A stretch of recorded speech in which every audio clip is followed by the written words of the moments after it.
Hey there! So today we have another list. It's towards the end of the year, and we are going with the 10 worst beers of 2024. Yeah. Pretty interesting year. Not of these, actually, only one of these not a beer, but all the stuff I reviewed, those links are going to be below. And let's just immediately dig in. And the best of beers is obviously going to be coming. So, best beers of 2024.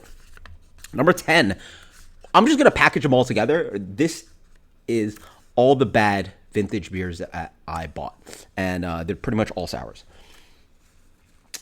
If you don't know, I did a huge package where I bought like 50 some bottles of $2 beer from a retailer that was trying to get rid of their stuff. And we're talking about beer that's on average 5+ years old. Mostly mixed fermentation, sour beer, funky stuff.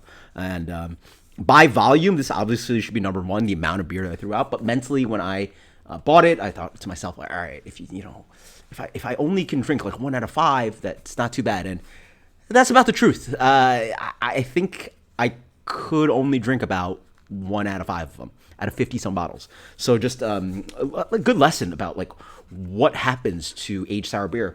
So many of them were flat, oxidized.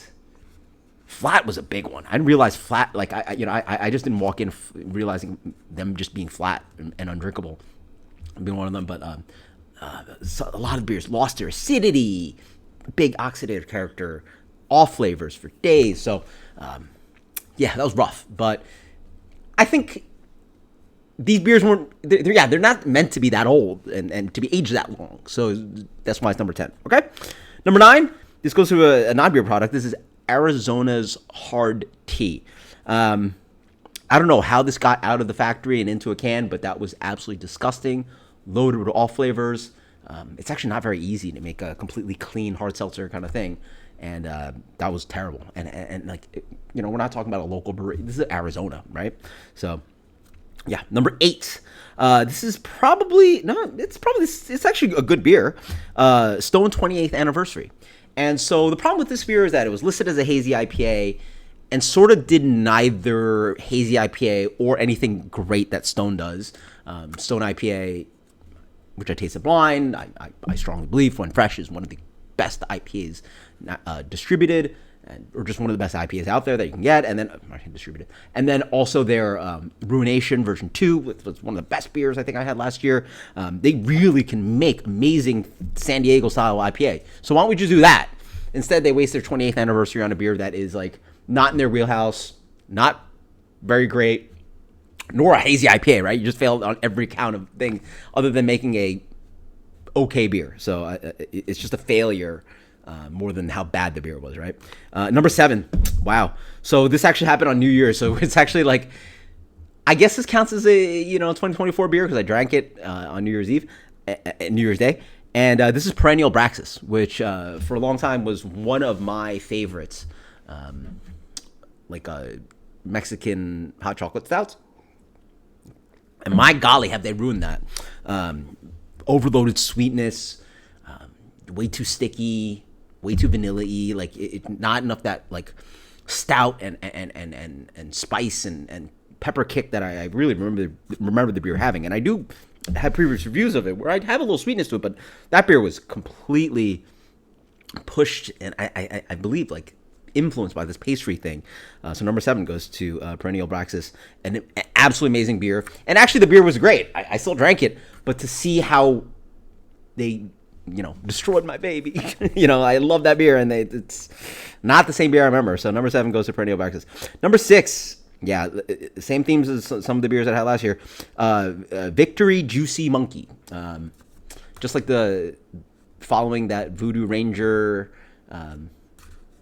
Force issue, you're trying to make a hazy kind of IPA thing with a lot of artificial flavor. Absolutely disgusting. Please stop doing it.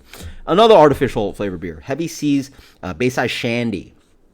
Man, that thing was just like loaded with like, it's just like, just make a light, tasty beer, and then just add a ton of like lemon flavoring and Splenda, and it's so sweet and so artificial.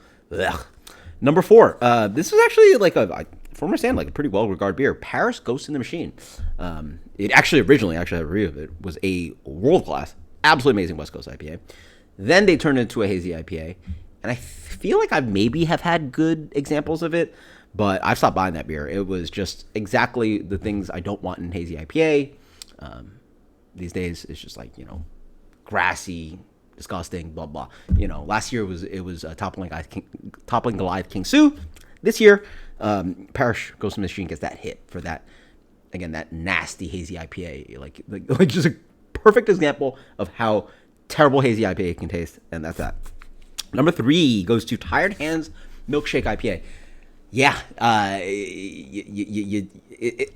honestly, I think the base beer is actually not bad, but then you just throw like Yankee Candle vanilla on top of that, and it's just absolutely disgusting. And I've actually reviewed some decent milkshakey kind of IPAs from Tired Hands, but they've perfected their craft on this because they've had years, the milkshake IPA being a thing, and how they've exaggerated, and it's also a craft brewery. It's not like a big macro, like just throwing on candy flavors and like people don't care or people shouldn't care. This is like Tired Hands, right? Like it's ideally a brewery that like we should be crafty-ish and focusing on flavor and just letting that nasty, again, when you go artificial. And I'm not saying they use artificial product. I don't know. Actually don't even know. Maybe they use real vanilla. But the flavor impact of what it tastes like is just like, oh, bro, it's worse than probably, yeah, I would say it's worse than just going to the supermarket aisle and grabbing one of those Betty Crocker. What is it? Like cardboard, plastic, right? And it's the frosting and just, just that white frosting flavor in a hazy IPA. Ooh, gross. Number 2, we have SweetWater IPA. For a brewery that is bought out by Tilray, they're on the stock market, gajillion dollars. They distributed a very fresh IPA to my market with loads of all flavors. I actually emailed them. I didn't get a reply. I have no clue what was wrong with that beer.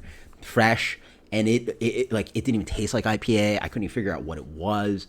Wow, what a crazy beer. So now I know, there's brands that are bought out. You're just like, don't even bother. I don't even touch SweetWater for that reason. Yeah. And sometimes it works out. It can mean more distribution, more like higher quality control, and they're great beers. There's so many amazing beers that are no longer craft owned anymore. You like Bell's? Boom, they're sold out. Stone, delicious, sold out. Founders, sold out. Yeah, still good, right? Geez, what do I like? Elysian Spaceless is amazing. Cigar City Highlight is still amazing, right? There's great beers despite the buyout. And this, I don't know what happened.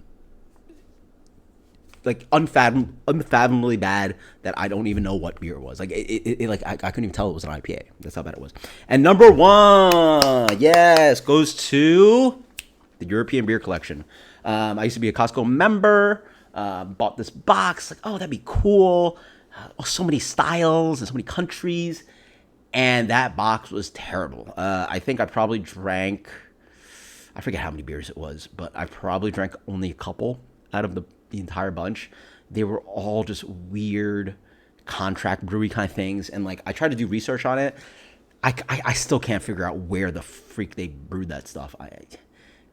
Because again, if there's no way they brewed in Poland and France and the Czech Republic, right? And then all the cans were obviously made by one artist or something, and all the cans were exactly the same size, and they all came from one contracted facility.